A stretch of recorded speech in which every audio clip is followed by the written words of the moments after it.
MVP की शक्ति क्या है और एमवीपी का भविष्य क्या है, ये आज मैं आप लोगों को बताने जा रहा हूँ। सबसे पहले शुरुआत करते हैं चीजों को समझने से।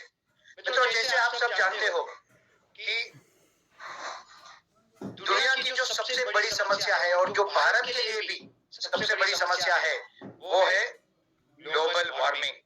मित्रों, आप सब जानते हो कि आज जो पूरी धरती की हालत है, जो पर्यावरण में प्रॉब्लम हुए हैं, जिसका प्रमुख कारण जीवाश्म ईंधन, फॉसिल फ्यूल यानी कि पेट्रोल, डीजल और कोयला ये है। और इसके कारण पूरे वातावरण में डिसबैलेंस हो रहे हैं। कहीं पे पूर आ रहे हैं, कहीं पे सुनामी आ रही है, कहीं पे जंगल के जंगल जल रहे हैं। और ये सबके पीछे का जो प्रमुख कारण है वो है वैश्विक उष्णता में होने वाली बढ़ोतरी।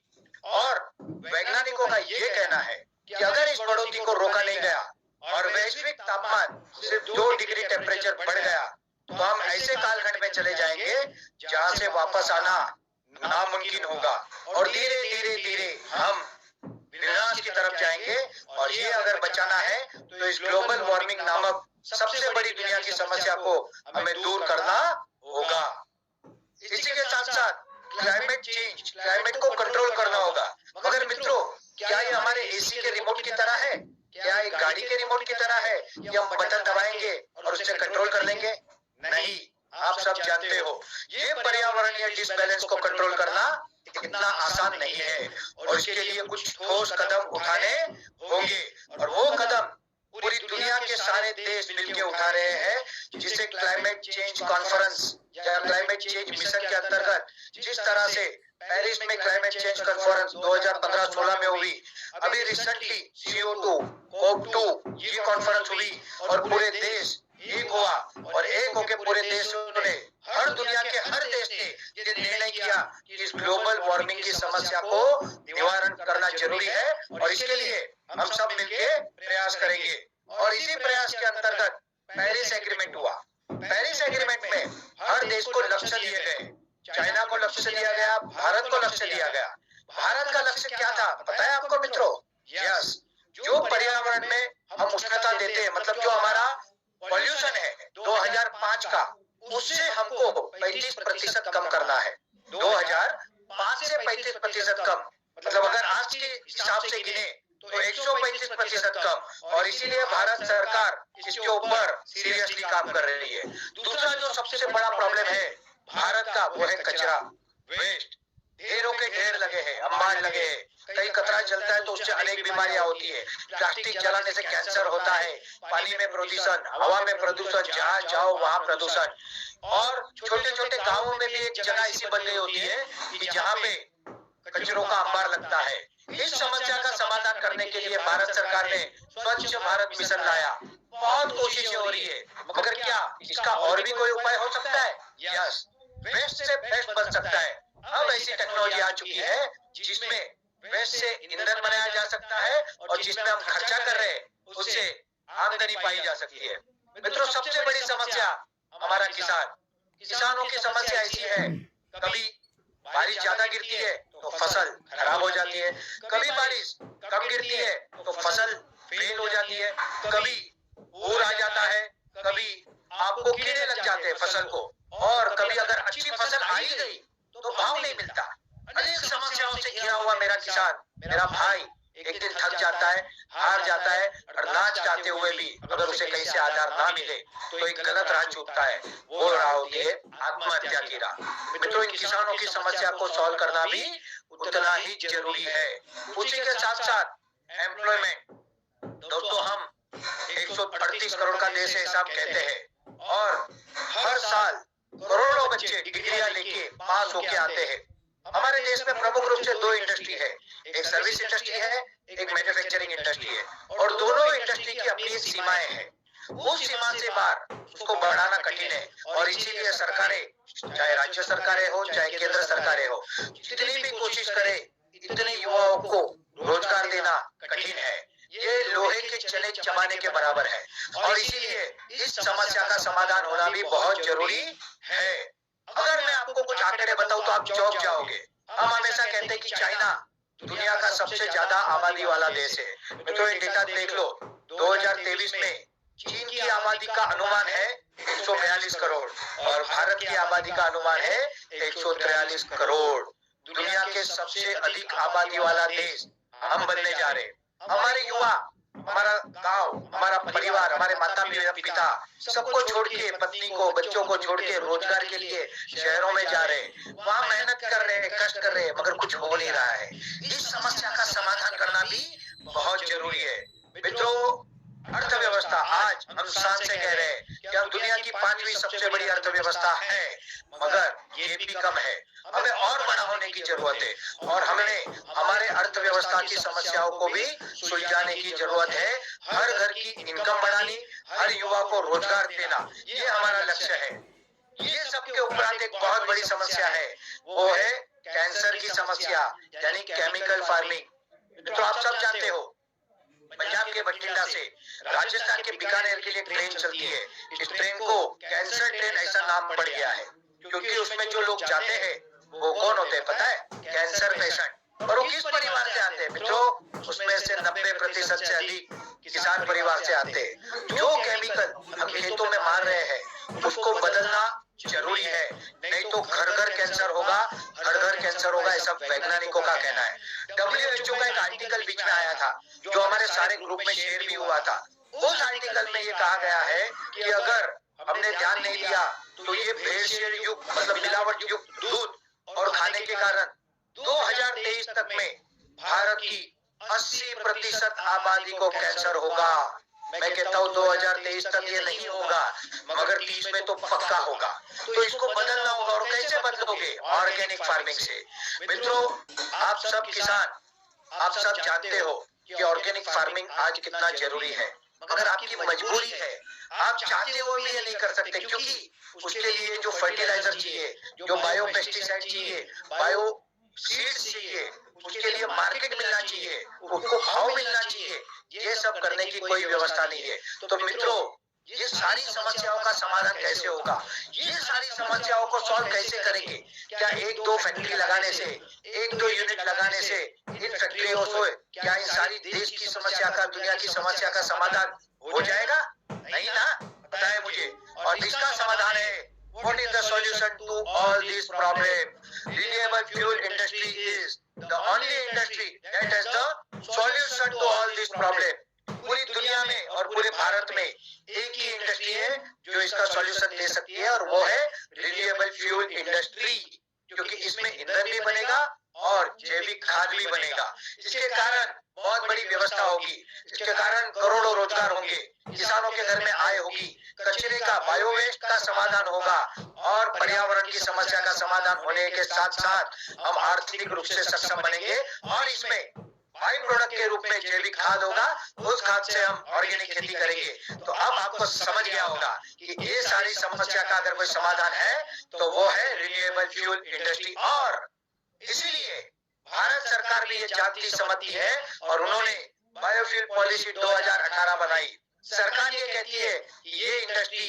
बड़े उद्योगपतियों के लिए नहीं है, ये इंडस्ट्री मेरे किसान के लिए है, किसान इसे करे। मगर मित्रों, क्या अकेला किसान टेक्नोलॉजी ला सकता है? करोड़ों का फंडिंग ला सकता है? प्रोडक्ट बनाना, मार्केटिंग करना, उसको बेचना, ये सारी विषय एक किसान के लिए क्या मुमकिन है? क्या नहीं ना। और इसीलिए एक व्यक्ति ने बहुत साल पहले देखा, बहुत साल पहले समस्या को जाना, और उसने कहा 25 years ago there was a man who knew that what we need to do in future. He started making people aware about it. 25 साल पहले एक व्यक्ति ऐसे थे जिनको ये सारी समस्या भविष्य में होने वाली है वो स्पष्ट दिखाई दे रहा था, और उन्होंने इस मिशन में काम करना अपने वैज्ञानिकों के साथ शुरू किया और बहुत से लोगों को इसमें जागरूक करना शुरू किया। और वो व्यक्ति और नहीं, हमारे आदर्श, हमारे भूतपूर्व राष्ट्रपति, सबसे प्रसिद्ध वैज्ञानिक और सबसे अच्छे और हम्बल इंसान और स्वर्गीय Shri doctor APJ Abdul Kalam sir थे। उनके आप शब्द देख सकते हो, We must get rid of fossil fuel by developing injection system for automobiles which can run on biofuel. ये उन्होंने आज नहीं कहा सर, ये उन्होंने हजारों, कई 100 सालों पहले कहा, और आज लोगों को वो समझ में आ रहे हैं। उन्हीं के कुछ और शब्द है जिसे हम MCL के लोग मानते हैं, MCL परिवार के लोग इसमें विश्वास करते हैं, और वो शब्द क्या है? All birds find shelter during the rain, but eagle avoids rain by flying problems are common but attitude makes the difference. समस्याएं सबकी समान होती है। जब बादल आते हैं, जब तूफान आता है तो सारे पंछी अपने घरों में छुप जाते हैं, मगर एक पंछी होता है जिसे हम कहते हैं बाज, ईगल, जो बादलों के ऊपर उड़ के अपनी उड़ान जारी रखता है। और ऐसे ही एमसीएल परिवार के बाज ईगल्स के लिए ये प्लेटफॉर्म है और आज का वेबिनार है। सबके जीवन में समस्या तो आती है, समस्या को देखने का नजरिया आपको अलग बनाता है और उस समस्या से समाधान भी देता है। मित्रों, इसको जान के, इन व्यक्ति से इंस्पायर होके एक व्यक्ति ने अपनी जर्नी की शुरुआत की 2001 में। A young man who completed his doctorate degree and was doing his higher studies got connected to the mission of Dr. APJ Abdul Kalam sir and decided to give his entire life for this mission. एक युवा जिसको इनसे संपर्क हो गया जिनका, और जब संपर्क हुआ उन्होंने इस विषय के बारे में जाना, ग्लोबल वार्मिंग, इसकी समस्या, इसका कारण, इसकी जरूरत, इसको समाधान की जरूरत, और ये सब जान के जब उनके दिल को लगा कि अरे नहीं, मुझे कुछ करना है ना, तुझे करना है, उन्होंने सब छोड़ दिया। वो पूरे महाराष्ट्र में एमडी गायनिक में नंबर 1 आए थे, आईएएस की तैयारी कर रहे थे, आगे जाके वो कलेक्टर बने, मगर ये सब बाजू में रख के उन्होंने अपने जीवन का लक्ष्य एक ही चुना, mission fuel independence for India. और उस मिशन को लेने वाले और नहीं, लेजेंडरी हमारे मार्गदर्शक, हमारे गुरु डॉक्टर श्याम शिवाजी गोलब सर है। एक गरीब परिवार में उनका जन्म हुआ मित्रों, मुंबई के दादर में उनका जन्म हुआ। दादर में वो पले बड़े, दादर में 1 ऑफिस, 2 ऑफिस, 3 ऑफिस, 4 ऑफिस है आज, और आज भी वो दादर में खड़े हुए हैं। दादर से वो काम कर रहे हैं और अपना इतना जबरदस्त एजुकेशन बैकग्राउंड, एक अच्छी जिंदगी, कलेक्टर की पोस्ट, ये सब जीवन में जो कुछ चाहिए, जो पाना चाहता है आदमी, वो उनके पास आज है। मगर वो सब छोड़ के हमारे लिए, आपके लिए, मेरे किसानों के लिए, मेरे युवाओं के लिए, मेरे देश की जनता के लिए, भारत माता के लिए और धरती माता के लिए अगर कोई काम कर रहा है तो वो है ये इंसान डॉक्टर श्याम शिवाजी गोलब सर। मैं हमारे पूरे परिवार की तरफ से इनको वंदन करता हूँ। आप सभी इनको नमन करें और इनको शक्ति प्रदान करें कि इस विषय को वो और तेजी से आगे ले जा सके। और इन्हीं के साथ साथ और एक युवा जो इनका दोस्त है, जो क्रिटिकल केयर सर्जरी में स्पेशलिस्ट है, वो भी एमबीबीएस डॉक्टर है और एक प्रतिष्ठित पोस्ट, एशिया की सबसे बड़ी हॉस्पिटल में सबसे मान वाले पद पे वो थे। मगर ये सब भी साइड में रखे, बाजू में रखे, अपने दोस्त के विजन मिशन को पूरा करने के लिए कंधे से कंधा मिला के चल रहे in this journey since beginning. तो आप सब जानते हो, अगर आप कुछ गलत कर रहे हो पूरे दुनिया से छुपा सकते हो, मगर अपने दोस्त से कभी नहीं छुपा सकते। और अगर आपका दोस्त बचपन का आपके साथ है ना, तो समझ जाओ कि आप सही मार्ग पे हो। और ये काफी है इन लोगों को समझने के लिए कि ये चीज, ये विषय एकदम जेन्युइन है। और ये व्यक्ति कोई नहीं, हमारे मिरेकल मैन, हमारे man of energy doctor Lavesh Ramchandra Jadhav sir है। Yes, happy birthday sir. कल डॉक्टर लवेश सर का जन्मदिन था और मैं पूरे एमसीएल परिवार की तरफ से इस एनर्जी के सोर्स को, ऊर्जा के स्रोत को बहुत बहुत अभिनंदन देना चाहता हूँ। सर, ये बर्थडे आपका कई तस्वीरों में मना है, मगर अगला जन्मदिन पूरे देश में मनेगा, एमबीएस की फैक्ट्री में मनेगा, एमकोल की फैक्ट्री में मनेगा, और इसका मुझे पूर्ण विश्वास है। इन्हीं के साथ साथ एक young lady who completed her petrochemical engineering from which Pilani, the most reputed engineering college, with 2 times gold medal and also work as a junior scientist. मित्रों, एक महिला युवा जिन्होंने वेस्ट पिलानी जैसी प्रतिष्ठित कॉलेज से अपना पेट्रोकेमिकल इंजीनियरिंग कंप्लीट किया, 2 बार गोल्ड मेडल जीते और वो जूनियर साइंटिस्ट के पद पे भी रही। आज वो एमसीएल परिवार का नेतृत्व कर रही है एज एग्जीक्यूटिव डायरेक्टर एमसीएल, और वो कोई और नहीं, हमारी इंजीनियर मिस प्राची प्रकाश डोले मैडम है। मित्रों, ये वो टीम है, ये बिजनेसमैन नहीं है, पैसे कमाने नहीं आए, ये सच में कुछ क्रांति करने आए। ये आए हैं आप लोगों के लिए, किसानों के लिए। अगर इनको पैसे कमाने होते तो एक फैक्ट्री का ओपनिंग किसी बड़े नेता से करवा के करोड़ों रुपए कमा के बैठ गए होते। अरे इनके जो प्रोफेशन है, वो प्रोफेशन में मान है, सम्मान है, और जितना चाहिए उतना धन है। मगर ये वो टीम है जो टीम आपके सपने को पूरा करने के लिए अपने आप को जला रही है। कितने लोगों का गलत सही सुन रही है, मगर अपने मिशन से ना डरी, ना हिली और ना कभी हिलेगी। इस टीम को पूरी मैं वंदन करता हूँ। दोस्तों मित्रों, जब डॉक्टर श्याम सर को लगा कि मुझे काम करना है तो मैं कैसे करूं, तो इन्होंने एक कंपनी की स्थापना की। उस कंपनी का नाम आपकी अपनी company Meera clean shoes limited, और इस कंपनी का नाम उन्होंने अपनी माताजी मीरा शिवाजी गोलब मैडम के नाम पे रखा।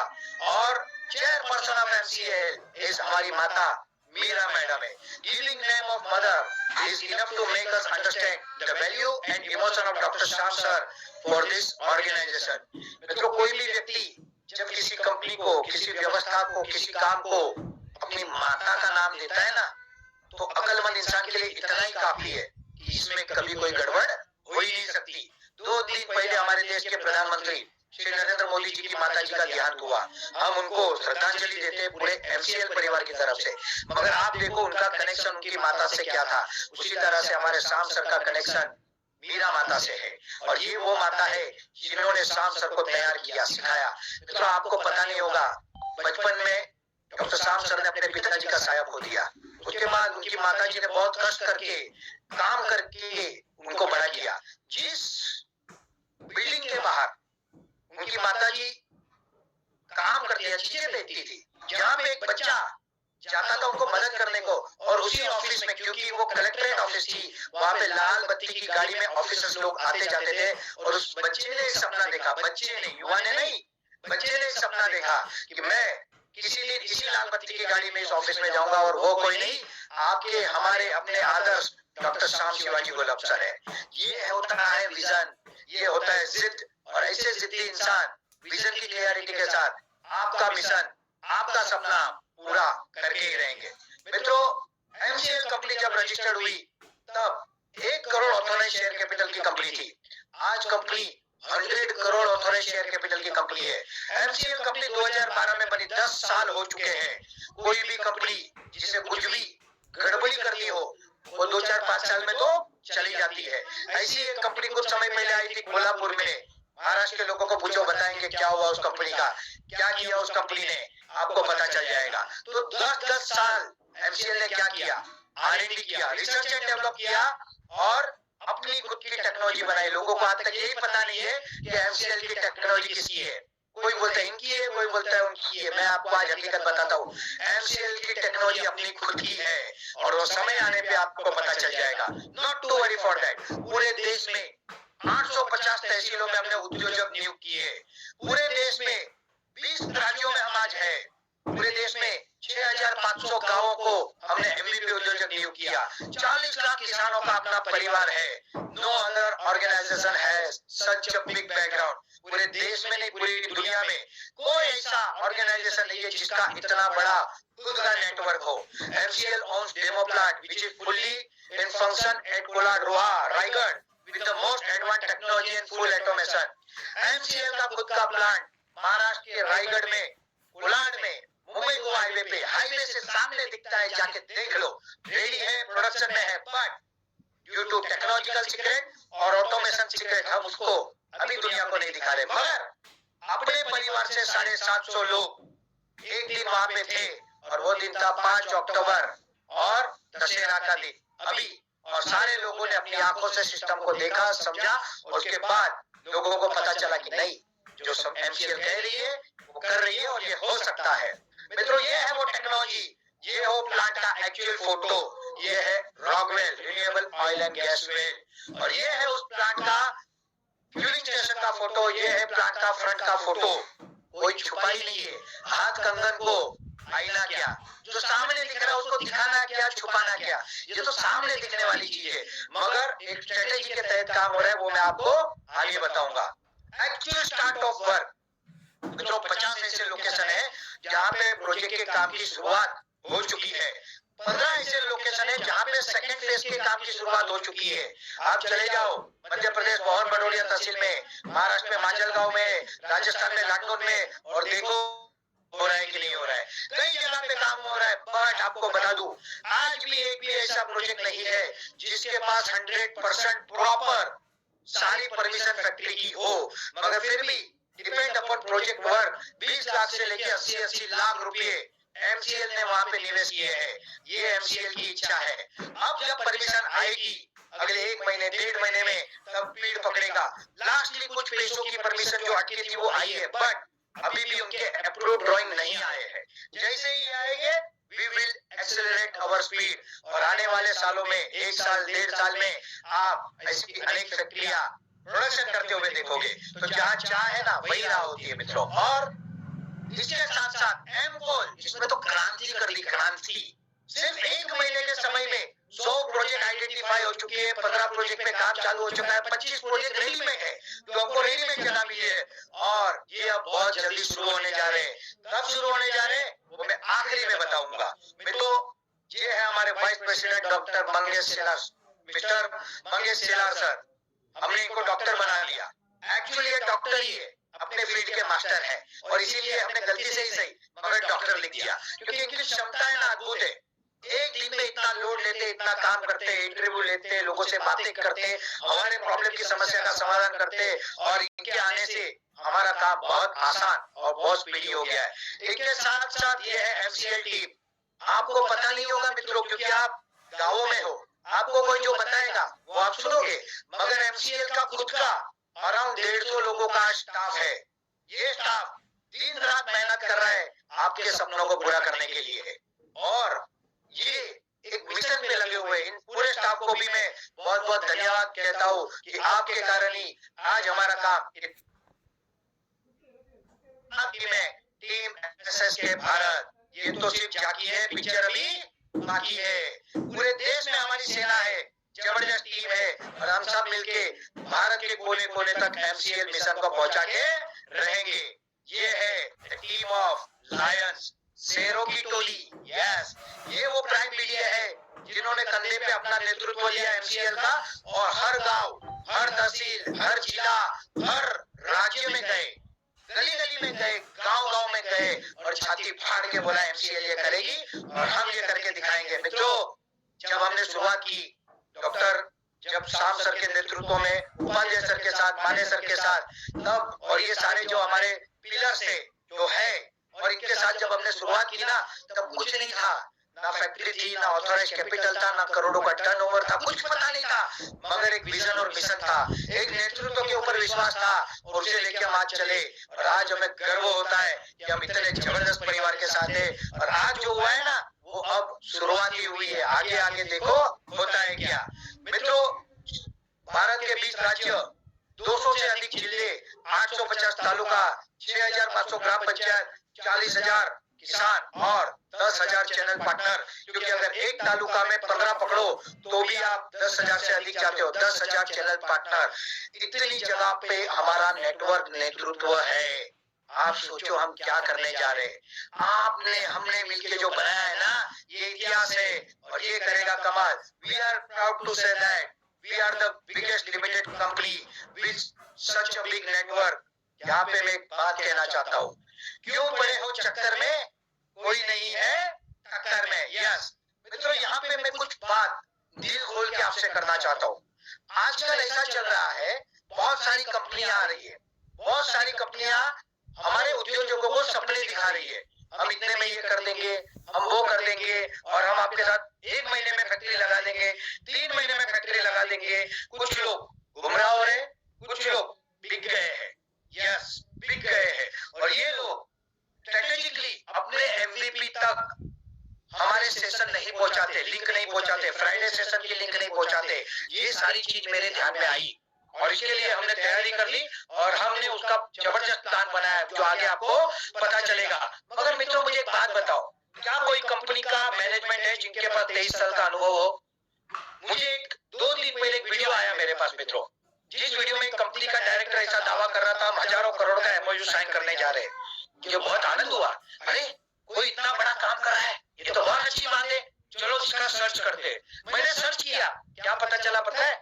50 lakh authorised capital, 25 lakh paid up capital, और 2-3 साल की कंपनी, कोई प्रोजेक्ट नहीं, कोई नामो निशान नहीं। और जब आप एप्लीकेशन फॉर्म भरते हो ना, 50,000 नॉन रिफंडेबल लेती है, जो पैसे वापिस ही नहीं देगी। आप सोचो, क्या ये कंपनी आपका भला करेगी? कौन भला करेगा आपका? आप एमवीपी वालों को अपनी आंख, कान और दिमाग खुला रखना चाहिए। अगर वो आपको ये कहता है कि एमसीएल ये नहीं कर रहा है, तो उसको पूछो कि भाई आपको जमीन रेडी करनी थी, परमिशन लेनी थी, आपको 15,000 किसान जोड़ने थे, आपको एमपीपी अपॉइंट करने थे, आपने इसमें से क्या क्या किया है? अगर वो कहते कि हमने ये सब किया है,